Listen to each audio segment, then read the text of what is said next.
Everyone enjoys a FIFA game's attention to detail and realism as much as the next person. However, sometimes all players want is to swallow the soccer ball, pop it out as eggs, and then hit it back in the field until it hatches and whizzes, passing the goalie. This is just one of the incredibly silly moments players can only find in the Mario Strikers series.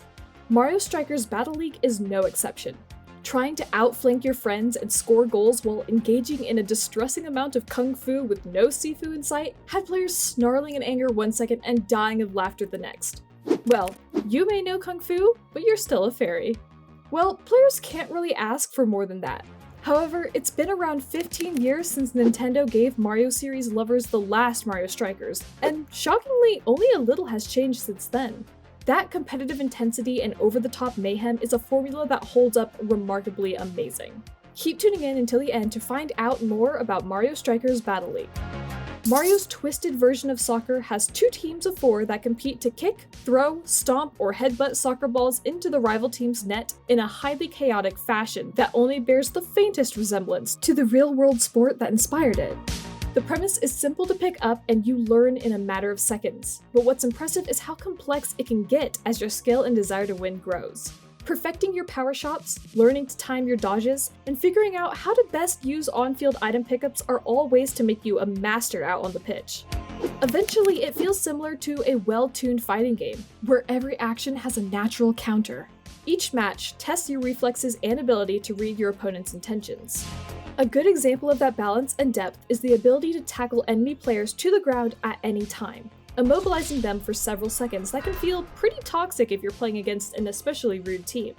You might even have been subjected to the completely awful experience of being repeatedly tackled even when the ball isn't in your possession. However, this scenario has a clever countermeasure. Tackling someone who isn't near the ball grants that team a free item to be used immediately. So if the enemy is playing especially dirty, they're also arming you with stuff like an invincibility star that can give you free reign of the field for several seconds, or a bomb that can be lobbed back at them. In order to become a Battle League champion, players will need to learn the ins and outs of both those soccer techniques. For instance, shooting, passing, handling and tackling the ball, as well as other ridiculous stuff like using your character's special abilities and stats, and throwing a turtle shell at someone's face. The fundamentals still play a massively important role in actually getting the ball in the net. For instance, learning how to dodge at just the right moment is necessary to give you a short speed boost afterwards. Besides that, getting the timing perfect when charging up your tackles or shots at the AI goalie makes them more effective, both of which can be extremely helpful in breaking through your opponent's defenses. The characters players choose for their team are also an important factor in selecting what they will be able to do in the heat of this fight fest. For example, if players play as Toad, they'll be extremely speedy. However, if players are looking for any hope of being able to take the ball away from someone as beefy as Bowser, they will also need to charge up all of their attacks. On the other hand, if players have chosen Donkey Kong, they will become a face-slapping machine much slower than Toad. If a character doesn't feel exactly the way the player wants them to be, they can also buy them gear with coins they've earned from playing. Gear augments the stats to be better in the areas players care about at the cost of being worse than others. So the players are able to tweak their Mario into a goalie's worst nightmare with a maxed out technique. As a result, they would be able to curve their shots around them, and that would be extremely satisfying. Giving Toad a full loadout of strength and enhancing gear so he can easily tackle some of the chunkiest enemies would be enormously amusing for the players. Moreover, dressing up Rosalina like she's straight out of Tron just looks cool. The other major difference between characters is their Hyper Strike, a unique ultimate ability that lets the player execute an absolutely ridiculous move to score extra points. The Hyper Strike can be activated after picking up a floating orb. It spawns on the pitch and includes everything from Mario smashing the ball with his butt to Rosalina literally kicking it into outer space. One of the favorite characters in Mario Strikers is Peach. She uses her charm to simply make the enemy goalie voluntarily toss the ball into his own net. Activating one of these moves requires clearing the field of enemy defenders, so players can charge up their ability and play a short QuickTime event.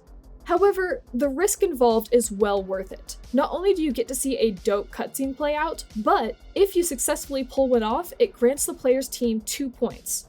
This is all a lot of fun, but very little of Battle League strays far from what we've seen in the series before. Not only are all the central mechanics nearly identical to its predecessors on the GameCube and Wii, but there are also fewer characters than in the past, just 10 total, which seems like an odd move. There's no story mode or campaign of any kind, and no game types aside from the standard one you play across every mode. It's a pretty bare-bones package all in all, even if that package is extremely replayable. The main offline mode is called Cup Battles, where you enter your team in a routine and extremely brief tournament against computer-controlled opponents, with a trophy up for grabs if you can beat the enemy. These tournaments are a great way to learn the ropes and build up your skills before playing with friends or matches online. But they offer few surprises and only minor differences between each cup you can enter into, usually just different AI teams that use slightly tweaked strategies. The good news is that some of the later cups offer a greatly increased difficulty for those looking for an increased challenge against the AI. However, it would be great if there was more diversity in what each tournament offers outside the AI modes. Well, it is pretty impressive that Battle League supports 8 players on a single Switch, which makes it the perfect party game. Don't forget, it is hard to beat the friendship-testing onslaught of dividing a room full of people against one another in a sport. That said, it's a bit disappointing that players can only play as one of 4 runners on each team. Meanwhile, the goalies are always computer-controlled, especially since they are sometimes grossly incompetent and wildly inconsistent in their skill level from one moment to another. It would have been nice if Nintendo had assigned that job to a real human. It is understandable that players could trust a human or at least direct their rage at them. Besides that, the biggest improvement that Battle League makes over past entries is its online multiplayer mode, which lets the players join or manage a strikers club where they can join their friends and compete against other clubs in a ranked playlist claiming the seasonal rewards for reaching different divisions. Compared to the limited online functionality available in the Wii period, Mario Strikers is leaping forward in supporting a competitive landscape, which was a massively unexpected delight in its pre-release time. The biggest drawback of the game is the field. Just look at how small it is compared to the previous versions of Mario Strikers. Not only this, but the sound design is also quite bland in this version.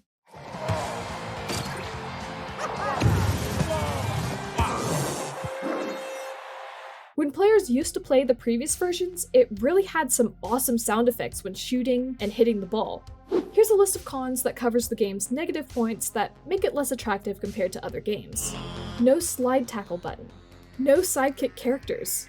It feels weird that players have to use the same characters every time, making the captain insignificant.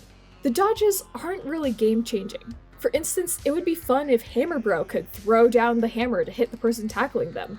Less and more simple maps. There aren't any unique obstacles or anything to detect on them. The challenges mode is unavailable.